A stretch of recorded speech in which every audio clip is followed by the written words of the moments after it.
श्रेष्ठ भक्त लपसी और तपसी नामक दुई जन ऋषि गोटे आश्रम निज निजर अलगा अलगा कुड़िया तैयारी करी रहुथिले। तपसी सर्वदा भगवानकर ध्यान रे मग्न रहुथिले। लपसी प्रतिदिन अधसेर चाउलर हालुआ तैयारी करी भगवान को भोग लगाई घंटी बजाती एवं ସେହି प्रसाद को खाई दियंती। एहिपरि बहुत वर्ष बीतीगला। समय क्रमे दुहींक मध्यरे सान बड़ प्रसंगरे मनमालिन्य हेला। उभय निजको भगवानकर श्रेष्ठ भक्त बोली भाविले। दिने सेमाने एही कथारे परस्पर मध्यरे कलह कले। लपसी कहिले मु बड़ अटे, तपसी कहिले मु बड़। एही समय रे नारद मुनि पृथ्वी लोक भ्रमण करी विष्णु लोक को जाउथिले। उभयंक मध्यरे कलह सेतेबेलको शीर्ष को जाइथिला। नारद सेमानंक निकट को जाई पचारिले, आपण माने कलह काहेकि करूछंती? सेतेबेले लपसी समस्त कथा बुझाई नारदंकु कहिले मु श्रेष्ठ अटे।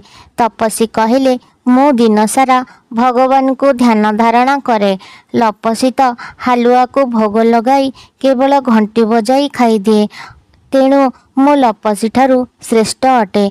सेतेबेले देवर्षि नारद कहिले मु आसंता काली ए विषय निष्पत्ति नेबी। परदिन तपसी मुनि स्नानादि कर्म समापन परे आखि बंद करी ध्यानमग्न हेबाकु जाउथिबा समय रे सामनारे दुई जोड़ा सुना कंकण पड़िथिबा देखिले।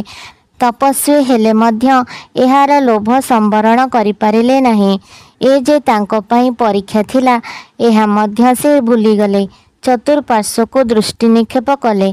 केही केउठी नथिबा देखि तरबରରେ एहाको उठाई आनी निज जंघ तले रखिदेले ओ आखि बंद करी तपस्या लागिगले।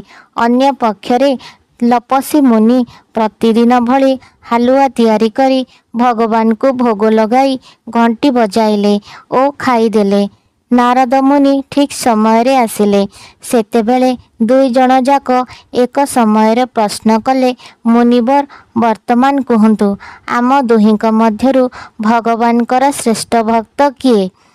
तपसी मुनि हठात कहिले मो श्रेष्ठ अटे।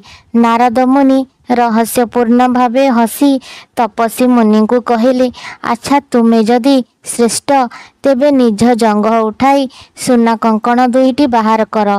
तपसी मुनि एही रहस्य उन्मोचित हेबा द्वारा लज्जारे मथानत कले। तांकर नीतिहीन कार्य पदारे पड़ीगला।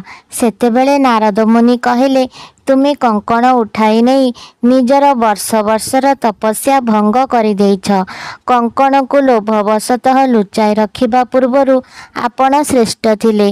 वर्तमान लपसी मुनि श्रेष्ठ अटंती। तपसी मुनि निजर दोष स्वीकार कले।